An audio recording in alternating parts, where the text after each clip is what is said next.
cambiar de tema porque ya tenemos a nuestra invitada para conversar de un tema que no es menor. Yo creo que el desafío de nuestros investigadores, de nuestros científicos en todas las áreas y particularmente el ámbito agroalimentario es proveer de alimentos el futuro. El cambio climático ha tenido un efecto devastador en el mundo y no solamente en Chile.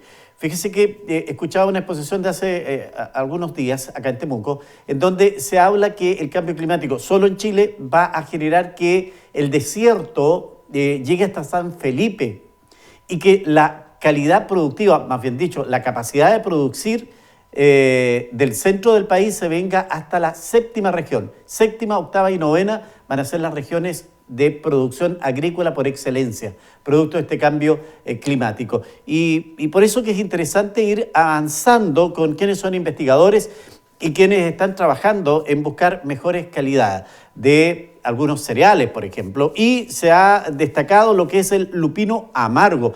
Vamos a conversar de esto con Claudia Osorio, quien es mejorador de leguminosa del INIA Carillanca. Gracias, Claudia, por acompañarnos en este mediodía. ¿Cómo le va? Buenas tardes. Muy buenas tardes, muy bien. Gracias por la invitación. No, a usted.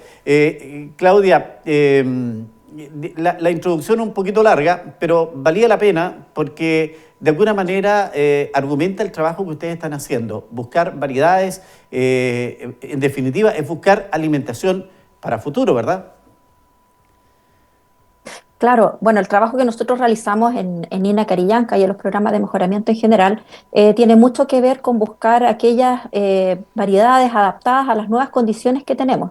Nosotros estamos trabajando ahora en los distintos programas de fitomejoramiento, en lo particular yo trabajo en lo que es el área de leguminosas de grano, buscando aquellas variedades que para anticiparnos al cambio que viene, para poder buscar aquellas soluciones que los agricultores están demandando en términos de cuáles van a ser aquellas especies que se van a poder sembrar en este escenario cambiante que nos da en términos de precipitaciones, de la aparición de a lo mejor algunas enfermedades o plagas que no teníamos. Por lo tanto, tenemos que desarrollar un trabajo colaborativo con los agricultores, con la academia, ¿cierto? Con instituciones que proveen también ayuda a los agricultores para poder formar una sinergia que redunde en una mejora en la productividad de nuestra agricultura familiar. Claudia, perdóneme la ignorancia, pero ¿cuál es el fin del lupino? ¿Cómo se consume? ¿Cómo es utilizado como alimento por la comunidad? Bueno, en el caso del lupino, el lupino tenemos dos grandes grupos de lupino, por así decirlo.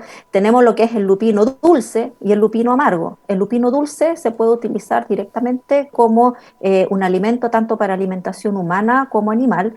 Y en el caso del lupino amargo, se utiliza para alimentación humana posterior a un proceso de desamargado, para sacarle este desamargado, que son unos compuestos antinutricionales que presenta el lupino amargo, que son llamados alcaloides, eh, y se utiliza básicamente como exportación. Perfecto, perfecto. ¿Y en la región ha ido aumentando significativamente su cultivo? En definitiva, ¿es una alternativa hoy día para el agricultor de la región? Bueno, en el caso del lupino, en sus versiones tanto dulce como amarga, es una muy buena alternativa de rotación a los cultivos. ¿Por qué? El lupino es una especie que es una leguminosa y contribuye no solamente a controlar algunas enfermedades que se den en algunos cultivos anuales, como pueden ser el trigo y la avena, sino que también contribuye a fijar nitrógeno del suelo. En todas las leguminosas en general participan en la fijación de nitrógeno atmosférico al suelo, lo cual es muy importante porque dada el precio que tenemos este año con todo lo que son los fertilizantes nitrogenados, claramente el poder generar un ahorro mediante la fijación natural de nitrógeno al suelo es una alternativa bastante interesante para los agricultores que debe ser considerada al momento de establecer las rotaciones de cultivo. Por lo tanto, sí, es una muy buena alternativa en sus versiones tanto dulce como amarga. Qué bueno el punto, Claudia, porque no es solo conseguir un alimento directo para la sociedad, para la comunidad, sino también preocuparnos de lo que son los suelos, porque estos también tienen una capacidad de cultivo y de rendimiento limitado, y cuando se desaprovecha, cuando se satura la tierra, también vamos a tener problemas. Claro, no solamente problemas en términos de qué es lo que, de a lo mejor la carga de enfermedades que vamos a tener si cultivamos muchas veces el mismo cultivo, claramente que vamos a estar propendiendo a la aparición de algunas plagas y enfermedades que no son deseables. Si vamos haciendo una rotación y vamos estableciendo un sistema, por así decirlo, de higiene en nuestro suelo, que vamos poniendo un cultivo, una gramínea, una leguminosa y etcétera todos los años, vamos a disminuir esta cantidad de enfermedades, esta propensión a plagas y enfermedades, y a la vez, en el caso del lupino, vamos a estar fijando nitrógeno, lo cual es muy importante porque también nos va a ser un ahorro para el agricultor al año siguiente. Nos están llegando consultas. Eugenio me dice, mejorar las especies alimentarias no sería un riesgo porque no es natural. ¿Sería transgenia? Pregunta. No, no, de ninguna manera. Yo creo que ahí tenemos que trabajar mucho y es una deuda que tenemos nosotros los fitomejoradores y tenemos que trabajar en ello. Y le agradezco mucho la pregunta, Eugenio, porque nosotros en Chile no existen especies que nosotros hayamos mejorado y que sean transgénicas. Eso no existe.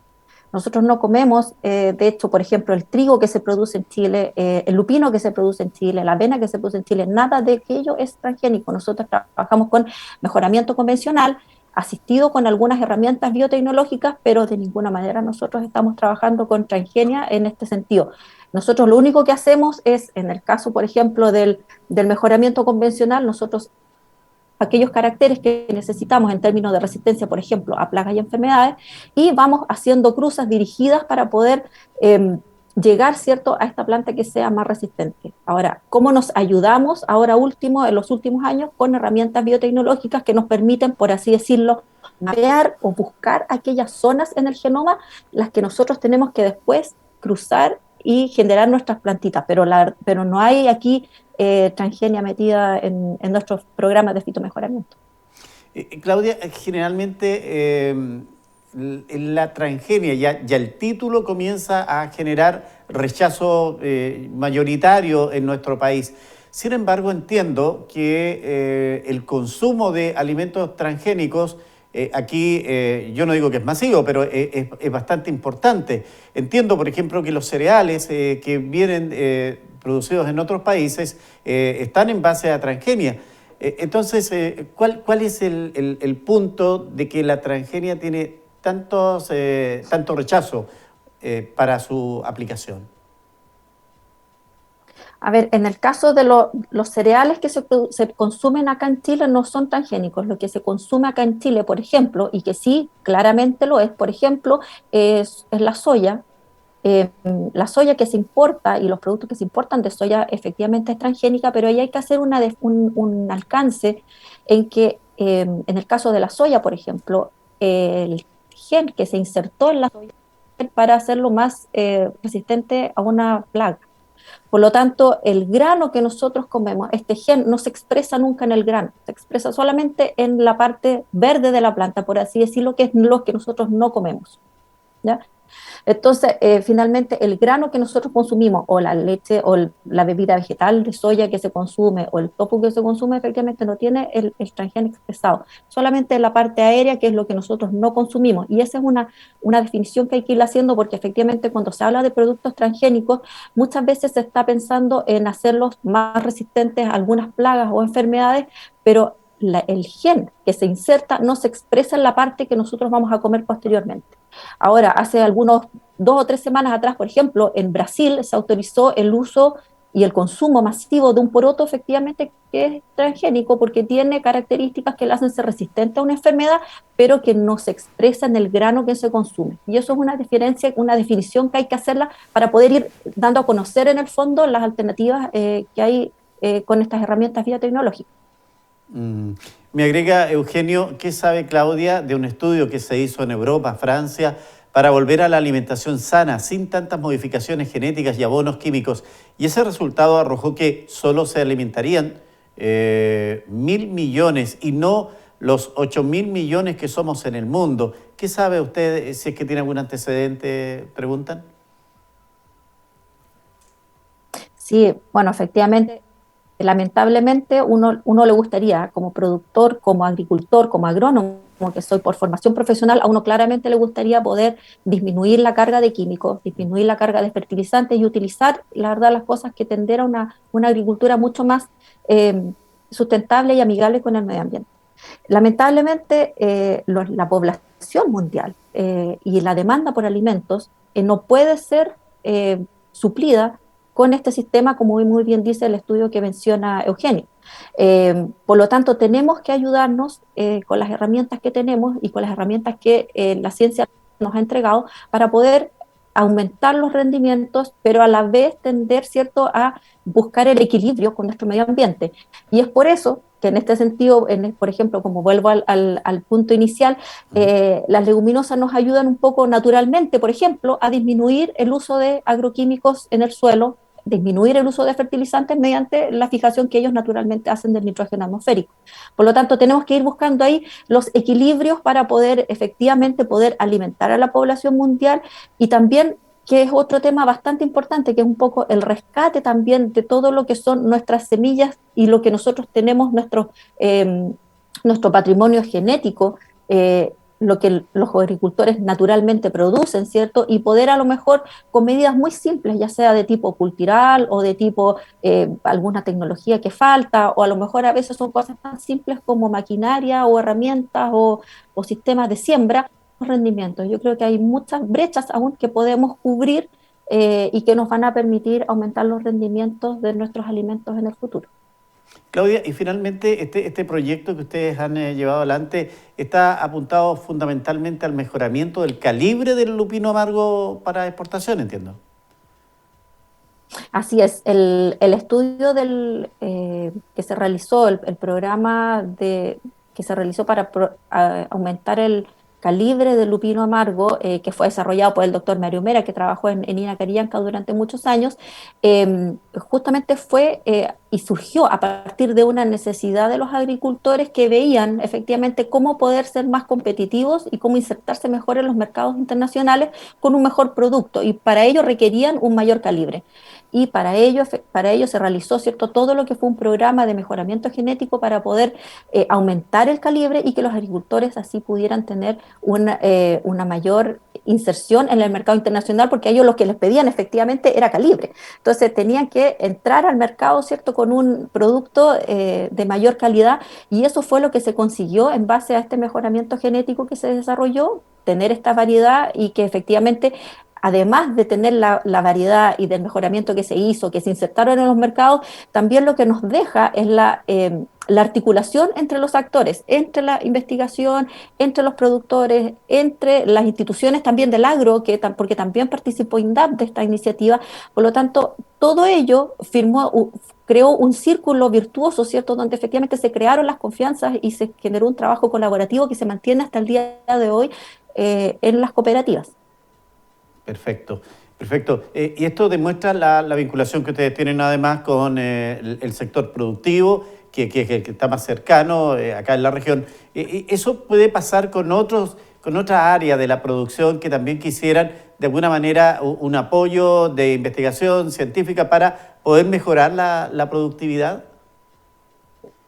Absolutamente. Nosotros estamos trabajando con la Municipalidad de Carahue también, justamente para aumentar y para entregar semilla, por ejemplo, de poroto manteca que se produce en Las Vegas de Taife, y también era una necesidad de los productores el poder tener una semilla que fuera libre de virus, con un cierto calibre, seleccionada. Por lo tanto, nosotros como institución tenemos un convenio con la Municipalidad de Caragua, en la cual nosotros producimos esta semilla poroto manteca y el municipio la entrega a los productores, ¿cierto?, para que ellos puedan disponer de ella y aumentar su productividad con una semilla más limpia, que les garantice un mejor rendimiento. Y que en el fondo va a redundar en una mayor productividad, ya sea para consumo o para venta. Lo que a nosotros nos interesa, ¿cierto?, tender a que los agricultores, si no lo van a consumir, tengan un buen producto también para vender, y eso también lo estamos haciendo con el poroto. Por lo tanto, todo lo que son las iniciativas de instituciones o de privados y que se acercan, ¿cierto?, al instituto, son todas bien recibidas porque efectivamente van en apoyo de los agricultores de la región. Muy bien, Claudia, interesante. Rosita Cuña me está diciendo, ¿el lupino para qué lo usan? Ya me quedó claro que el lupino amargo es el que se exporta, ¿verdad? Pero ¿qué se hace con ese lupino en otros países? El lupino amargo, lo que se exporta, lo exportan de dos formas. Uno lo exportan como lupino, pero en las cooperativas en las que nosotros hemos estado trabajando, se exporta posterior al proceso de desamargado, como se llama lupino amargo. Hay que sacarle este factor antinutricional que son los alcaloides, ¿cierto? Se le sacan los factores antinutricionales, se envasan y se exportan. Ahora, la utilización de esto es como snack. Se utiliza bastante en todo lo que es el área de Medio Oriente, de Marruecos, de España, de Italia, y se utiliza como, en vez de comerse, muy en chileno, en vez de comerse la aceituna, se comen el lupino cuando se están Mire. tomando un traguito, qué sé yo, picando una tablita de queso, se comen el lupino porque viene, se prepara como en una salmuera. Y queda bastante agradable, es muy, las Y, cosas es distinto, pero tiene un sabor bastante bueno, es bien mire, agradable de comer. y el lupino blanco Ese es igual, el ¿o uso no? del amargo. En el caso del... Dulce, ¿Perdón? digo. Bueno, En el en el lupino caso dulce lo del mismo. lupino dulce, el lupino dulce se utiliza para alimentación tanto humana como animal. En el caso de alimentación humana se está utilizando bastante como suplemento alimenticio para enriquecer harinas, por ejemplo, para aumentar el contenido de proteína de las harinas. Y nosotros estamos trabajando también con el tema de harinas no convencionales para poder aumentar, ¿cierto?, los contenidos de proteína en las harinas que se utilizan en algunas preparaciones.